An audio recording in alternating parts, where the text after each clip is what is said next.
1-2 minute માટે ભાવથી ને ભક્તિથી મંગલ ભવનમ અમંગલહારી ઉમા સહિત જેહી જપત પુરારી.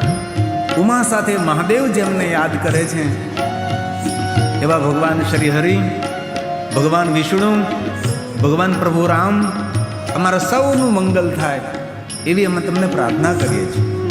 આ ચોપાઈ અનેક ભાઈઓ બહેનોના કંઠસ્થ છે. જેને કંઠસ્થ ન હોય કંઠસ્થ કરશે. સવારમાં ઉઠતે સમય, રાત્રે સૂતા પહેલાં, ઘરથી બહાર નીકળતા પહેલાં, ઓફિસ ખોલતા પહેલાં, 2 વ્હીલ 4 વ્હીલ સ્ટાર્ટ કરતા પહેલાં, યાત્રાના પ્રારંભ કરતા પહેલાં એકવાર આ ચોપાઈ બોલવાની અને પછી 3 વાર ભગવાન નારાયણને યાદ કરવાના. આ રીતે પહેલા દિવસે તમને એ લેસન આપું છું અને 9 દિવસ માટે ઘણું બધું શીખવાનું છે, સાંભળવાનું છે, અનુસરવાનું છે. કથા એક આધ્યાત્મિક મોટિવેશન છે. જીવનને પરિવર્તન કરવા માટેની 9 દિવસની સાધના છે, 9 દિવસની ઉપાસના છે. આપણે કરવાના છીએ. તો પહેલે દિવસે આમાં અનેક ભાઈઓ બહેનોને આ ચોપાઈ કંઠસ્થ છે. પૂછી લો થોડી વાર માટે, સાચું બોલવાનું છે. કેટલા ભાઈઓ બહેનોને આ ચોપાઈ કંઠસ્થ છે? 40% ભાઈઓ બહેનોને આ ચોપાઈ કંઠસ્થ છે, જે નિયમિત કથાનું શ્રવણ કરે છે. તો એ બધાને ખૂબ તાળી વડે આપણે ધન્યવાદ આપું છું કે આપ કથાનું શ્રવણ કરતાં કરતાં આ ચોપાઈ કંઠસ્થ કરીને હજી બાકીના રહેલા બધા જ આ 9 દિવસમાં આ એક ચોપાઈ કંઠસ્થ કરશે. ઘણું બધું યાદ રાખવાનું છે. તો આइए भाव से और आदर के साथ, हृदय से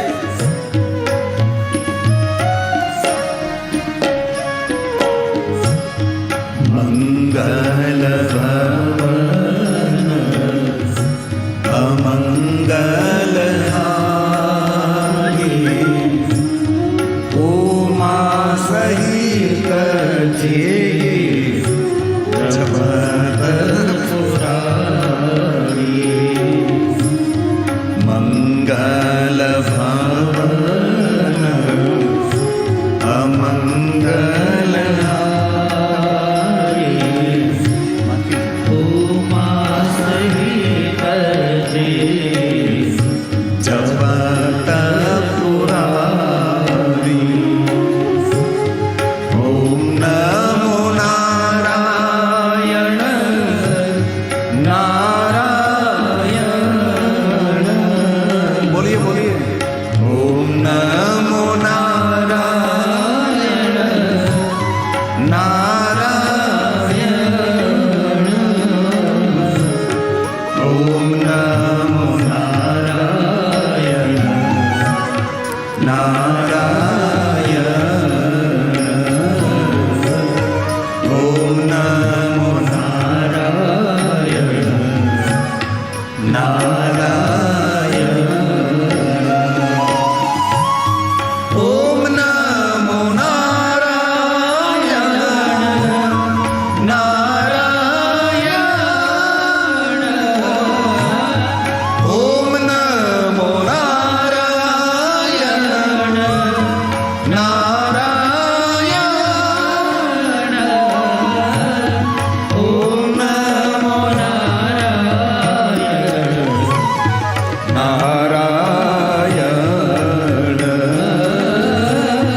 ओम नमो नारायण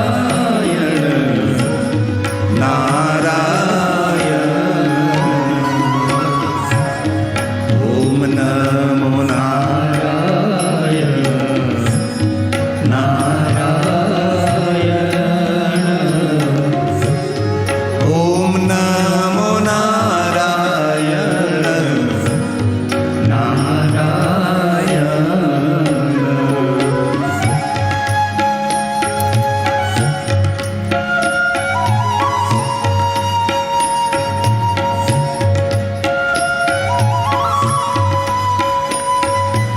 હે મહાદેવ, આ કથાનું મુહૂર્ત લેવા આવ્યા ને ત્યારનું ચિત્ર છે ને.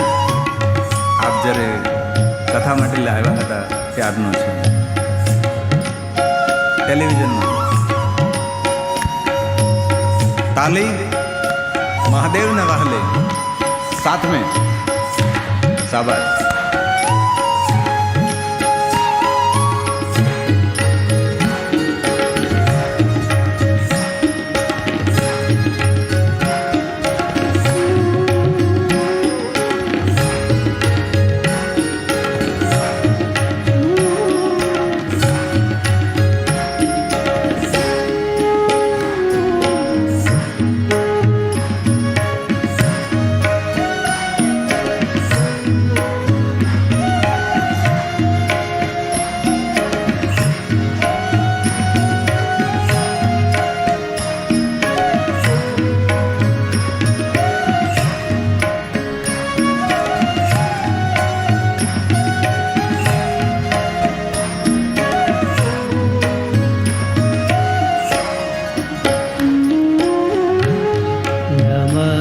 शिवाय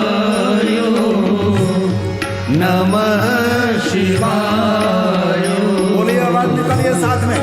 नमः शिवाय नमः शिवाय नमः शिवाय नमः शिवाय नमः शिवाय नमः शिवाय नमः शिवाय नमः शिवाय नमः शिवाय नमः शिवाय नमः शिवाय नमः शिवाय नमः शिवाय नमः शिवाय नमः शिवाय नमः शिवाय नमः शिवाय नमः शिवाय।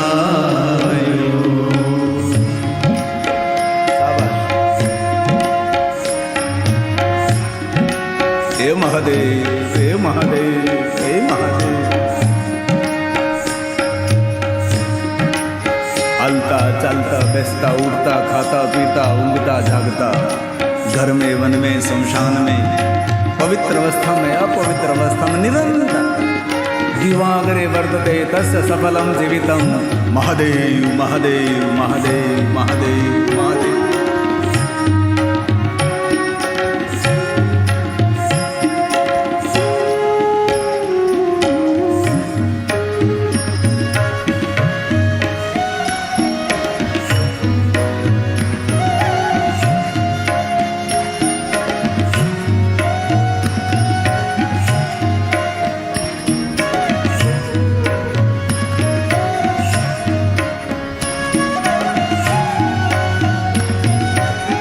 कीर्तन तन ने मन ने प्रफुल्लित करे, ताली आरोग्य आप्या। श्री राम जय राम जय जय राम। बोलिए, श्री राम जय राम जय जय राम। श्री राम जय राम जय जय राम।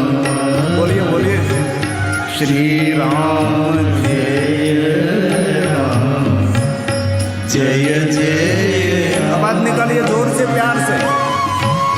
श्री राम जय राम जय जय राम। श्री राम जय राम जय जय राम। श्री राम जय राम जय जय राम। श्री राम जय राम जय जय राम। श्री राम जय राम जय जय राम। श्री राम जय राम जय जय राम। श्री राम जय राम जय जय राम। श्री राम जय राम जय जय राम।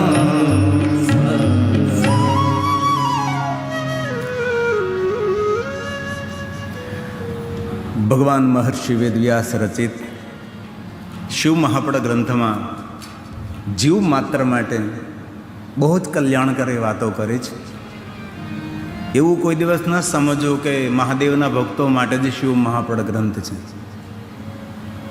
દરેક મનુષ્ય માટે શિવ મહાપડ ગ્રંથ એ મહાદેવનો સ્વયંનો આશીર્વાદ છે. આ સાક્ષાત મહાદેવનું સ્વરૂપ છે. પણ ઘણીવાર કહેતા દુઃખ થાય કે ઘણા લોકો મહાદેવથી વંચિત છે, મહાદેવથી દૂર છે. ખરેખર એ જીવનનું મોટું દુર્ભાગ્ય છે.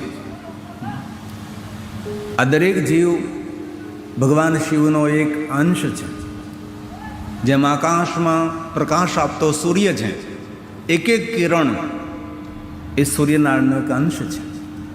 એવી જ રીતે આ જગતની અંદર જે કાંઈ દેખાય છે એ ભગવાન મહાદેવનું સ્વરૂપ છે, એમનો જ એક અંશ છે.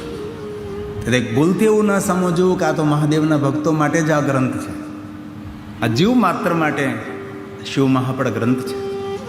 દેવલિપિ દેવભાષા સંસ્કૃતમાં છે, પણ આપણી માતૃભાષા ગુજરાતી છે. વધારેમાં વધારે હું હિન્દીમાં કથા કરું છું, કારણ એટલા માટે કે ગુજરાતી આપણા ગુજરાતી ભાઈઓ બહેનો માટે સરળ છે. ગુજરાતી ભાષા ગુજરાતની બહાર જે રહે છે, જેની માતૃભાષા ગુજરાતી નથી, એના માટે ગુજરાતી ઘણું બધું અઘરું પડી જાય. અને મહાદેવના ભક્તો પૂરા ભારતમાં, પૂરા વિશ્વમાં પથરાયેલા છે. ભલે ભારત દેશની અંદર 20,000થી વધારે સંપ્રદાયો છે, 1-2 સંપ્રદાય નથી, 20,000થી વધારે સંપ્રદાયો છે. રોજ એક નવો સંપ્રદાય આપણા ભારતમાં સ્થાપિત થાય. પણ એટલું જરૂર હું હૃદયથી કહું છું કે ધરતી પર જેટલા મહાદેવના ભક્ત છે એટલા કોઈ સંપ્રદાયમાં ભક્ત ન હોઈ શકે. એટલા મહાદેવજીના ભક્તો આ ધરતી પર છે. એ સૌના માટે તેથી હું હિન્દીમાં વધારે કથા કહેવાનો પ્રયાસ કરું છું. અને મને ગૌરવ છે, મારી માતૃભાષા ગુજરાતી પણ છે, હું જન્મથી ગુજરાતી છું. એ ગૌરવની વાત છે. પણ ભગવાન વ્યાસજી કો પ્રણામ કરેંગે, કારણ એમનો ગ્રંથ છે, એમની પીઠ છે, એમને પગે લાગીએ. આપણા હૃદયમાં જ્ઞાનરૂપી દીપને પ્રજ્વલિત કરે એક શ્લોકથી, આદરથી ઓર ભાવથી. નમોસ્તુતે વ્યાસ વિશાલ બુદ્ધે ફુલ્લારિંદા યતત્ર નેત્રં येन त्वया भारतं तेजपूर्ण प्रज्वलितो ज्ञान मया प्रदीप प्रज्वलितो ज्ञान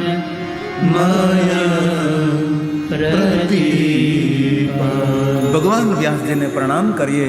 એ ભગવાન વ્યાસજી, અમારા હૃદયમાં જ્ઞાનરૂપી દીપને પ્રજ્વલિત કરી અને તેમાં તેલ પૂરતા રહો, જેથી કરીને દીવો હંમેશા ઝળહળતો રહે, હંમેશા દીવો પ્રકાશિત રહે અને સૌને પ્રકાશ આપતો રહે. એવા ભાવસહિત ભગવાન મહર્ષિ વેદવ્યાસજીને હૃદયથી અમારા પ્રણામ. ત્યારબાદ આ કથાનો સંવાદ પ્રયાગ તીર્થમાં ચાલે છે. ભગવાન મહર્ષિ વેદવ્યાસજીના સદશિષ્ય, મહાદેવના પરમ ભક્ત, કોઈને પણ નિરુત્તર કરી શકે છે. બધા જ પ્રશ્નોનો જવાબ હાજરી જવાબ છે. એવા સુત પુરાણેજી અને શૌનકાદિ મહાત્માઓનો સુંદર સંવાદ છે. જે કથા પ્રયાગ તીર્થમાં થઈ રહી છે. ગંગા, યમુના અને માતા સરસ્વતી જ્યાં બિરાજે છે, દરેક તીર્થોનો રાજા છે એ પ્રયાગરાજ છે. ત્યાં સુંદર સંવાદ સ્વરૂપે ભગવાનની કથા છે. તો એક શ્લોકમાં પ્રયાગ તીર્થને હું પગે લાગું, કારણ કે જે તીર્થને યાદ કરીએ એ તીર્થની યાત્રા કરવાનું ફળ પ્રાપ્ત થાય. તો ભાવથી ને આદરથી પ્રયાગ તીર્થની વંદના કરું અને જલ્દી હું કથામાં પ્રવેશ કરીશ. કથાના દ્વાર ખોલીશ, કથાના કપાટ ખોલે. કથાની અંદર આપણે સુંદર ભગવાનની કથાનું શ્રવણ કરીએ. આપણે આ શ્રવણ ભક્તિ છે, આ ઉપાસના છે, આ યજ્ઞ છે, આ પૂજા છે, ભગવાનનું આરાધન છે. કોઈ સાધુ હિમાલય પહાડમાં બેસી અને 12 વર્ષનું કઠિન તપ કરે અને એ જે પુણ્ય મળે એ જ પુણ્ય ભગવાનની 9 દિવસ કથા સાંભળવા માત્રથી પ્રાપ્ત થાય છે. તેથી આપની જાતને સામાન્ય તમે નહીં માનતા. તો આવો ભાવથી અને આદરથી પ્રયાગ તીર્થને પગે લાગીએ. ધર્મ ક્ષેત્રે મહાક્ષેત્રે ગંગા કાલિંદી સંગમે પ્રયાગે પરમે પુણ્યે બ્રહ્મ લોકસ્ય વર્તમાની બ્રહ્મ લોકસ્ય વર્તમાની. બ્રહ્મલોકા માર્ગ સ્વરૂપ પ્રયાગ તીર્થમાં સુત પુરાણનો શયનકાદી મહાત્માનો સુંદર સંવાદ છે. શિવ મહાપ્રદ ગ્રંથના પ્રારંભમાં પાંચ શ્લોક એ પ્રશ્નાર્થ છે કે મારે શું સાંભળવું છે, અમારે કઈ વસ્તુ સમજવી છે, એના માટે એક ભાવ પ્રગટ કર્યો છે. એક એક શ્લોક મહાદેવની પૂજા છે, એક એક શ્લોક શંકર ભગવાનની વંદના છે. અને શિવ મહાપ્રભુનો હર શ્લોક પુણ્ય આપે છે અને આપણે સૌનું મંગલ કરે છે.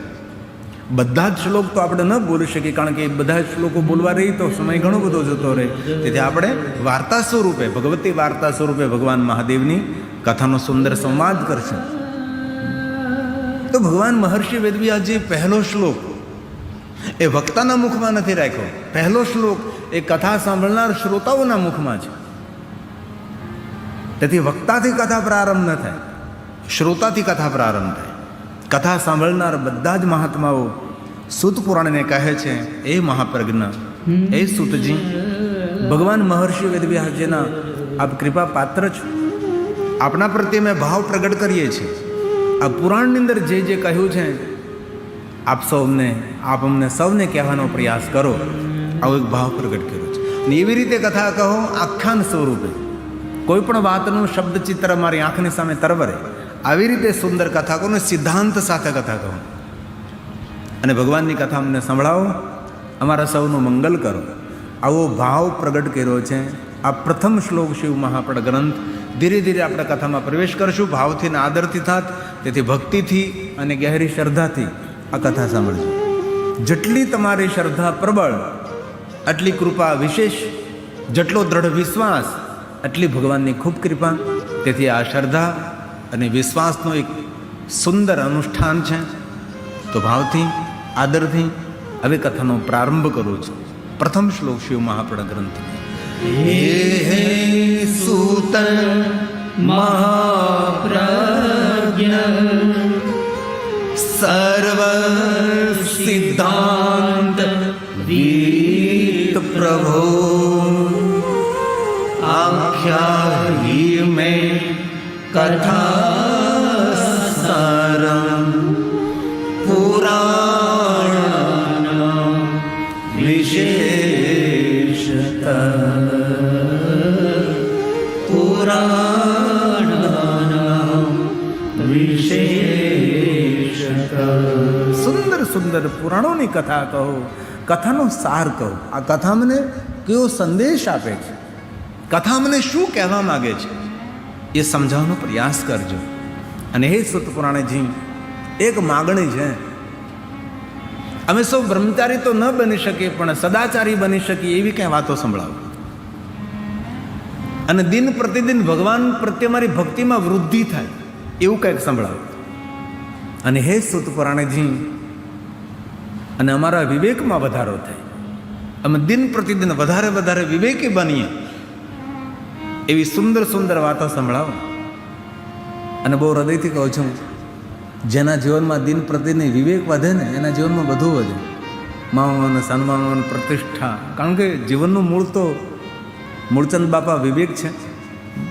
હવે મારે તો 9 દિવસ મૂળમાં મહાદેવ, મારે તો જજમાન શરીર મૂળચંદ.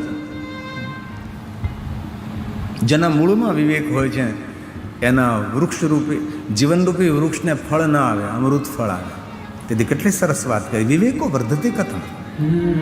અને ક્યારેક અમારા જીવનમાં કોઈ વિકારો ઊભા થાય, ક્યારેક કોઈ પ્રત્યે દ્વેષ થઈ જાય, કોઈ પ્રત્યે ઈર્ષા થઈ જાય, ક્યારેક ક્રોધ થઈ જાય, તો ભગવાન એમાંથી અમારે કેવી રીતે બહાર નીકળવું એના માટે કંઈક ભણાવો અમને. અને સજ્જન માણસોએ પોતાના જીવનમાં શું કરવું જોઈએ એ કહો. કેટલી સુંદર વાત કરી. કથા દુર્જનો માટે નથી, કથા સજ્જનો માટે છે. ઘણા લોકો ભૂંગળા ફૂંકતા હોય છે કે એટલો ખર્ચ થાય, એટલી 9 દિવસ એટલી વ્યવસ્થા, એટલી મોટી કથાઓ થાય, સમાજમાં કંઈ ફરક નથી પડતો. આ બધા જ વક્તાઓ માટે ચિંતા છે. અમારા પર ટોપલા ઉઠાડે. પણ એને ખબર છે જેના જીવનમાં કંઈ બદલાવ છે એ જ ભગવાનની કથામાં છે. જેના જીવનમાં સજ્જનતા છે, પવિત્રતા છે, પુણ્ય છે, એ જ ભગવાનની કથામાં છે. કથામાં કોઈ દુર્જનો થોડા હોય ન. કથા ભક્તોની સાધના છે, કથા ભક્તોની ઉપાસના છે. આ એક અનુષ્ઠાન છે, આ ભગવાનની વાંગોની પૂજા છે. તેથી ઘણા માણસો હજી પણ એવું માને છે કે કથા દ્વારા સમાજ નહીં. સમાજ સુધારકો ઘણા બધા છે. આ કથા એ સમાજને સુધારે, જરૂર સુધારક હોઈ શકે, પરંતુ શિવપુરાણમાં એમ કહ્યું કે સજ્જનિક રીતે કથમ. ડાયા માણસોએ શું કરવું જોઈએ? અહીં એવું નથી કહ્યું દુર્જને કરીએ તે કથમ. દુર્જનો માટે શું કરવું જોઈએ એવું નથી કહ્યું, સજ્જનો માટે કહ્યું છે હે ને. તેથી કથા પાપિયા લોકો માટે નથી, કથા પુણ્યવાન લોકો માટે છે. કથા સારા માણસો માટે છે, સજ્જન માણસો માટે કથા છે. તેથી આ બીજા શ્લોકની અંદર માગણી કરી છે કે અમારે શું સાંભળવું છે, તમારી પાસે તમારે શું શીખવું છે. આપણે શીખવા આવ્યા છે. જેમ નિશાળમાં આપણે શીખવા જઈએ, સ્કૂલમાં જઈએ, કોલેજમાં જઈએ, એ રીતે આપણે સ્કૂલ છે, કાંઈ ને કાંઈ નવું જાણવા માટે, શીખવા માટે આવ્યા છે. તેથી માંગણી કરી છે. આ બીજો શ્લોક છે. સદાચારશ્ચ સદભક્તિ. અમારી ભક્તિ પરિવર્તન પામે, સદભક્તિ. અમારી ભક્તિમાં ભગવાન પાસેથી કોઈ લેવાની અપેક્ષા ન રહે, અમારી ભક્તિમાં ભગવાન પ્રત્યે કોઈ માગણી ન રહે, સિર્ફ લાગણી રહે. એને સદભક્તિ કહેવાય છે. મોક્ષ અને મુક્તિની પણ ઈચ્છા ન રહે અને અમે ભગવાનનું ભજન કરીએ, એવી ભક્તિ અમને જોઈએ છે. બ્રહ્મચારી ન બની શકે પણ સદાચારી બનીએ અમે. આવી માંગણી કરી છે. કેટલી સુંદર માગ્યું છે. આ બધું આવી જાય ને તો આપોઆપ માન, સન્માન, પ્રતિષ્ઠા, ધન, સંપત્તિ, સુખ, શાંતિ બધું જ આવે. આ એક શ્લોકમાં જે માગ્યું એ બધું જો આપણને મળી જાય તો આમાં બધું આવી જાય. આમાં કાંઈ પણ બાકી ન રહે. આટલા ગુણ જેનામાં આવી જાય એને કોઈ જગ્યાએ ફાફા મારવા ન પડે, કોઈ જગ્યાએ વલખા મારવા ન પડે. ફક્ત એક જ શ્લોકના જે માંગણી કરી છે એ બધું જો આપણામાં આવી જાય. ન ધનની કમી રહે, ન માન સન્માનની કમી રહે, ન આરોગ્યની કમી રહે. આજે માણસો પાસે બધું છે, આરોગ્ય નથી. તેનું કારણ કયું? તેને ખાવામાં વિવેક ચૂકી ગયા છે. જે માણસો ખાવામાં, ભોજનમાં વિવેક ચૂકે એ રોગી થાય જ. તેથી એક શ્લોકમાં બધું જ આવી જાય છે. ભગવાન બોલ્યા છે સદાચારશ્ચ સદભક્તિ વિવેકો વર્ધતે કથમ સ્વવિકાર નિરાશ સજ્જને ક્રિયતે કથમ સજ્જને ક્રિયતે કથમ. સજ્જન માણસોએ પોતાના જીવનમાં શું કરવું જોઈએ એ આપ કહેવાનો પ્રયાસ કરો. કેટલી સુંદર માંગણી કરી છે. આમાં કોઈ જગ્યાએ એવું ન કહ્યું મને પદ કેવી રીતે મળે, પદવી કેવી રીતે મળે, મને ધન કેવી રીતે મળે, મને સંપત્તિ કેવી રીતે મળે, એવું કાંઈ નહીં. કારણ કે આટલા ગુણોમાં બધું મળી જાય. પછી ધીમે ધીમે એટલા ગુણો આપણે કેળવીએ એટલે આપોઆપ બધું જ મળવા લાગે. ધીમે ધીમે આપણો વ્યવહાર સારો હોય તો આપણા પર કોઈ ભરોસો કરે, વિશ્વાસ કરે. ખાણીનો વિવેક હોય તો હંમેશા તંદુરસ્ત રહીએ. પીણીનો વિવેક હોય પીવાનો તો પણ આપણું આરોગ્ય રહે, મન પ્રફુલ્લિત રહે. આપણા વિચારોનો વિવેક હોય તો સારું વિચારી શકીએ. આપણી વાણીનો વિવેક હોય તો લોકપ્રિયતા મળે. અમારી પાસે શું છે? ખાલી વાણીનો વિવેક, શબ્દોની સૂઝ. વાણીનો વિવેક હોય, લોકપ્રિયતા મળે, સૌ તમારા મિત્ર બને, સૌ તમારા સખા બને. વ્યવહારનો વિવેક હોય તો તમે જે કાંઈ કાર્યક્ષેત્રમાં છો, બિઝનેસ કરો છો, વેપાર કરો છો, એની અંદરમાં ધીરે ધીરે તમારે ચડતી આવે. વ્યવહારનો વિવેક હોય, જે દિવસે પૈસા પાછા આપવાના છે એ દિવસે પોતાની જાતને વેચી નાખવી પડે, પણ એ દિવસે તને આપી દેવાના હોય તો તમારો વ્યવહાર બંધાય. એ વ્યવહાર તૂટ્યો એટલે તમારો બિઝનેસ તૂટ્યો, તેથી ડાઉન, ધીરે ધીરે તળિયે, હે ને? એટલે વ્યવહારમાં વિવેક એ આપણી સફળતા છે. આ બધું જ આની અંદર એક શ્લોકમાં આવી જાય. અને ક્યારે આપણને ક્રોધ આવે, અણગમો થાય, બીજા પ્રત્યે આમ ધૃણાભાવ થાય, આને કહેવાય વિકાર. એ બધા જ વિકારોને જીતી લઈએ તો આપણે કોઈ ક્ષેત્રમાં પાછળ નહીં, કોઈ પણ ક્ષેત્ર હોય, સામાજિક ક્ષેત્ર, રાજકીય ક્ષેત્ર, વેપાર ક્ષેત્ર, ઔદ્યોગિક ક્ષેત્ર, કોઈ પણ ક્ષેત્રનો માણસ હોય એ કોઈ જગ્યાએ પાછો ન પડે. આટલા જન્મમાં સદગુણ હોય તો સજ્જન માણસોએ શું કરવું હોય તેના માટે વાત કરી. ત્રીજો શ્લોક, મહાત્માઓએ સ્વીકારી લીધું કે અમારી સુરતા કલિયુગમાં ભ્રમિત થઈ છે. અમે કોઈનો વૈભવ જોઈને ભ્રમિત થઈ છે, કોઈની સમૃદ્ધિ જોઈને ભ્રમિત થઈ છે. અમારી સુરતા શિવમાં નથી રહેતી. અમારી સુરતા આમ તેમ ભટકા લટકા કરે છે. અમારી સુરતા ભગવાનના ચરણોમાં કેવી રીતે સમર્પિત થાય? કારણ કે કલિયુગ છે, કલિયુગની અંદર કોઈ માણસની સુરતા નથી. સીધી જ વાત છે ને. અમે હોય કે તમે હોય, કોઈ પણની સુરતા ભ્રમિત થયા જ કરે છે. કલિયુગનો પ્રભાવ છે. તો કલિયુગને કારણે અમે પ્રભાવિત રહ્યા છીએ. અમારી સુરતા સ્થિર નથી, અમારી સુરતા ભગવાનમાં નથી. તો અમારી સુરતા કેવી રીતે પ્રભુમાં સ્થિર થાય એ વાત સંભળાવો. આપણું એક ગુજરાતી ભજન છે, હરિને ભજતા. એની અંદર આ જ વાત કરીને, જેની સુરતા શામળિયાને હાથ. આ જ વાત. હરિને ભજતા હજુરે કોઈની લાજ જતા નથી જાણી. આપણે સાથે ગાઈએ, તમારો સૌનો અવાજ નીકળવો જોઈએ. આ ભજન તો આપણે રોજ સાંભળતા હોય અને રોજ કંઠસ્થ હોય ને આચાર્યજી, અવાજ નીકળે જાડો જાડો. મૂળદાસ બાપા સાથે બોલીએ. ભાઈઓનો પણ અવાજ નીકળે, બહેનોનો પણ નીકળે. સાથે ગાવાનો એક આનંદ હોય છે, એક ઉર્જા પ્રગટ થાય. હરિને ભજતા હજુરે કોઈની લાજ જતા નથી જાણી. ફિર સે સાથ મેં હરિને ભજતા હજુરે કોઈની લાજ જતા નથી જાણી. પણ એક શરત છે. લાજ જતા નથી જાણે, પણ એક શરત કઈ? એક જ શરત, બીજી કોઈ નહીં. એક જ શરત, એક જ. કઈ શરત? જેની સુરતા શામળિયા વદે વેદવાણી. કેટલી સરસ વાત કરી. જેની સુરતા પરમાત્મામાં સ્થિર થઈ ગઈ એના માટે વેદવાણી વધે છે. હું નથી કહેતો, વેદવાણી કહે છે. વિદ્વાનો ઋષિ મુનિઓની વાણી છે કે જેની સુરતા પરમાત્મામાં લાગી ગઈ, અરે પ્રભુ એના કામો કરે. નરસિંહ ના કર્યા, જલારામ ના કર્યા, તુકારામ ના કર્યા, અનેક ને એકનાથ, કેટલા નામ લઈ. અરે ગોરો કુંભાર, ક્યાં દૂર જવાની જરૂર છે? કારણ કે તેની સુરતા.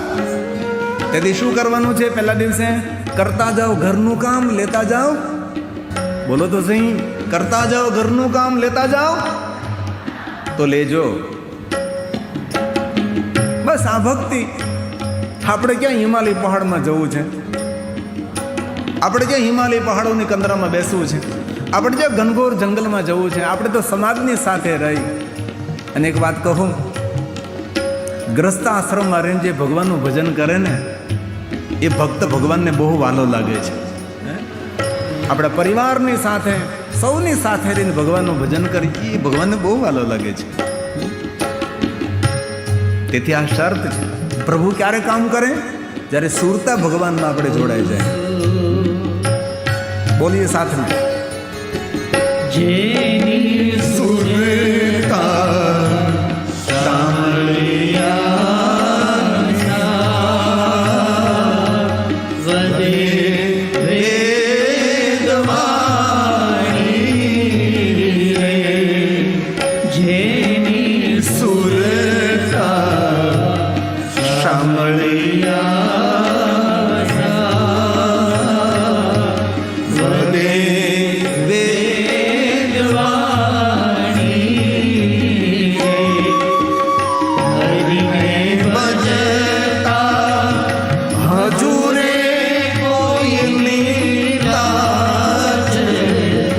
જતા નથી જાણી રે. જતા નથી જાણી રે. જતા નથી જાણી રે. તેથી શિવ મહાપુરાણ ગ્રંથના 3જા શ્લોકમાં કહ્યું અમારી સુરતા ભ્રમિત થઈ છે. કેટલી સુંદર માંગણી કરી છે. અમારી સુરતા ભગવાનના ચરણોમાં રહે. કારણ કે કલયુગની અંદર અમે કલયુગથી પ્રભાવિત થયેલા છે. એવી કોઈ સાધના બતાવો, એવું કોઈ સંશોધન અમને બતાવો. અમારા સૌની મતિ, અમારા સૌના વિચારો ભગવાનના ચરણોમાં સ્થિર થાય. આ વ્યાસ ભગવાનનો પ્રસાદ છે. હજી તો શિવ મહાપુરાણનો દ્વાર ખુલે છે. હજી તો ધીરે ધીરે ધીરે આંગણે પગ્યા છે. પછી તો આપણે ડેલો ખોલવાનો, ફળિયામ જવાનું, ઓહરીમ જવાનું, કબાટ ખોલવાના, હે ને. પછી તો ધીરે ધીરે તિજોરી ખોલવાની કે આ કેટલો ધનપતિ છે, હે, ભક્તિનો ધન પાયો જે મેને રામ રતન ધન પાયો, હે ને. સોના ચાંદી હીરા મોતીનો ધન નહીં, ધન ભક્તિનું ધન છે. કેટલી સુંદર પંક્તિ છે. પાયો જી मैंने राम रतन धन पायो. पायो जी मैंने राम रतन धन पायो.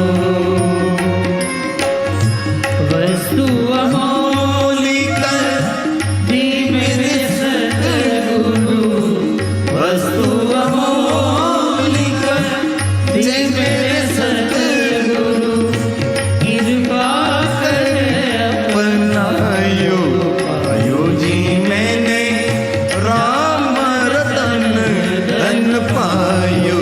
पायो जी मैंने राम रतन धन पायो. पायो जी मैंने राम रतन धन पायो.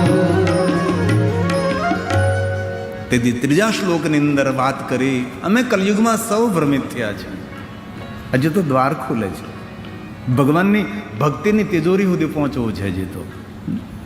તેથી સ્વયં ભગવાન બોલ્યા જીવાશ્ચા, જીવાશા સુરતા પ્રાપ્તા. અમારી સુરતા બગડી ગઈ છે. આપણે રોડ ઉપર ગાડી ચલાવતા હોય અને આપણી સુરતા જતી રહે તો શું થાય? ગાડી ભટકાવાની છે ને, સુરતા રાખવી પડે ને રોડ ઉપર. ઘણી વાર આપણે ફોનમાં વાત કરવા જઈએ ને સુરતા આપણે જતી રહે તો ગયા, હે ને.